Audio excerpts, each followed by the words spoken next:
Bonjour, un petit cours de chimie. Les ions aujourd'hui.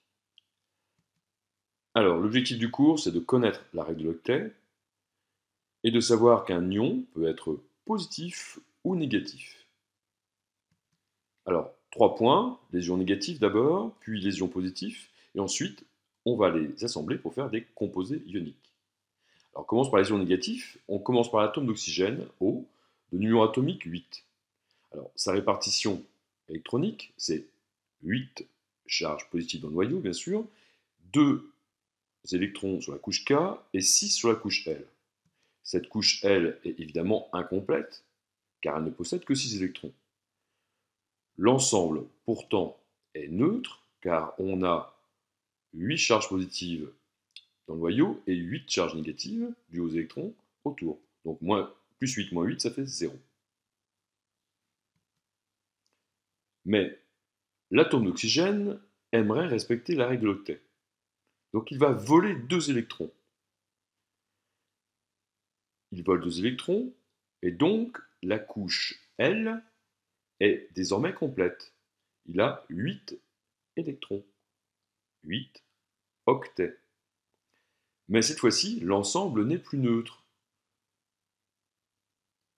Car dans le noyau, on a 8 charges positives, et autour, on a maintenant 10 électrons, donc 10 charges négatives. Plus 8 moins 10, ça fait moins 2. Ces deux charges négatives, on va les représenter à côté du symbole O, de l'oxygène. On a donc noté ici le symbole de l'ion oxyde. C'est un anion. On regarde bien ces deux charges qu'on note en exposant.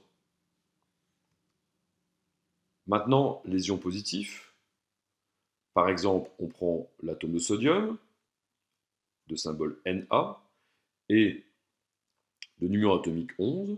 Donc la répartition des charges est 11 charges positives dans le noyau, 2 électrons sur la couche K, 8 électrons sur la couche L, et un pauvre électron tout seul sur la couche M. Donc évidemment, cette couche M est incomplète. L'ensemble est neutre, car c'est un atome c'est électriquement neutre, 11 charges positives dans le noyau, 11 électrons. Plus 11 moins 11, ça fait 0. Qu'est-ce qui se passe avec cet atome? Eh bien, il voudrait aussi respecter la règle de l'octet, et pour respecter la règle de l'octet, il faudrait qu'il ait 8 électrons sur la dernière couche. Alors, on pourrait rajouter 7 électrons sur la couche M, mais ça serait compliqué. Donc, en fait, tout simplement, il va se faire voler le pauvre son petit électron qui était tout seul. Cet électron s'en va. Bye bye électron. Donc maintenant, la couche M est vide, on la fait disparaître. Donc maintenant, la règle de l'octet est bien respectée, car la couche L est complète, elle avait 8 électrons et elle les garde. Par contre, on a un déséquilibre de charge. L'ensemble n'est plus neutre. On a 11 charges positives dans le noyau qui n'ont pas bougé, mais maintenant on n'a plus que 10 électrons. Donc, plus 11 moins 10, ça fait plus 1. Cette charge positive, on va la noter, comme tout à l'heure, en haut en exposant du symbole de sodium. Donc cet ion sodium est bien positif. Il fait partie de la famille des cations. Par contre, le 1+, on ne va pas le garder, on va enlever le 1.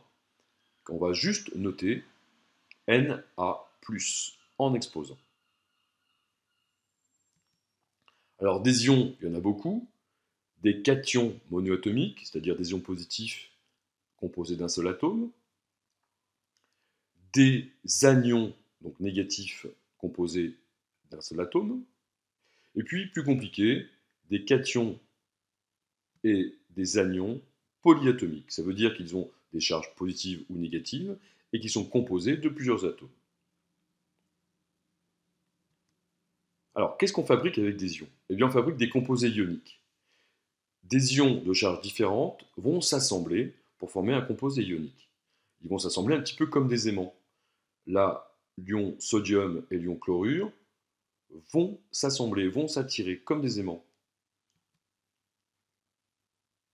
on va obtenir un composé ionique électriquement neutre, car on a autant de charges positives que de charges négatives. On obtient le NaCl pour la formule, et on l'appelle en français le chlorure de sodium. Alors vous remarquerez qu'on a inversé l'ordre des symboles.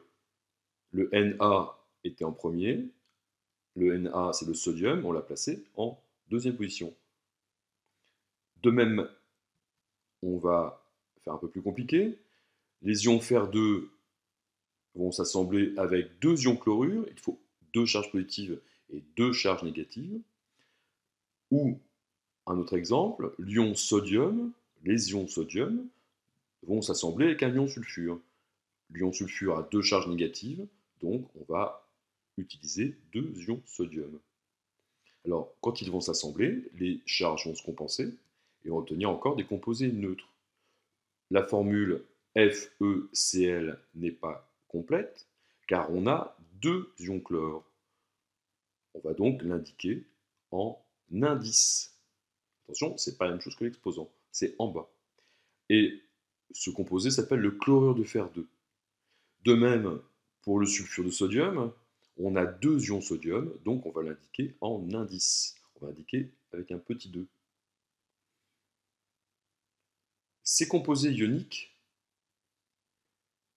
en fait, ne sont pas aussi simplement représentés que ça.